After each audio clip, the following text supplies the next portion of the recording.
বাঙালির মেয়ে, বাংলা জানা, বাংলা যেখানেই যাই না কেন মাতৃর টান মানে আসেই। আর মায়ের কোল আর মাতৃভাষা এইটা নিয়ে আমার একটা ছোট্ট কবিতাও বলতে পারেন বা একটা বিরহ ব্যথাও বলতে পারেন।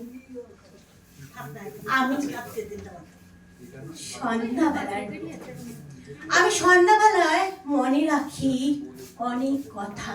যখন একা পড়ে যাই তখন মনে হয় কোথায় যেন সন্ধ্যার সময়, সন্ধ্যার বেলায় যে আকুলতা বাড়ে, মনে হয় দৌড়ে গিয়ে মায়ের কোলে ঝাঁপি। আমি ভাবি কোথায় তুমি আছো, কোথায় তোমায় বলবো কথা, দুটো মনের আশা ভালোবাসার সঙ্গে মিশে যায়।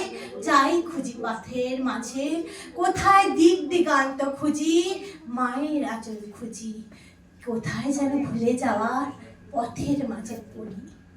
আমি ভালোবাসি প্রত্যেকটা মানুষকে, ভালোবাসি প্রত্যেক মানুষের ভেতরের মনটাকে, ভালোবাসি সবাইকে নিয়ে চলতে, ভালোবাসি পথের শিখাটাকে, ভালোবাসি যে যারা গান নাচের সঙ্গে যারা জড়িত আছে তাদেরও ভালোবাসি, ভালোবাসি এই এনার্জিটাকে নিতে। তাই তোমাদের সামনে আমার ভালোবাসাটাকে তুলে দিতে আর নিজেকেও ভালো রাখতে এই পথ বেছে নিয়েছি। ভালোবাসি সবাইকে। Thank you everyone.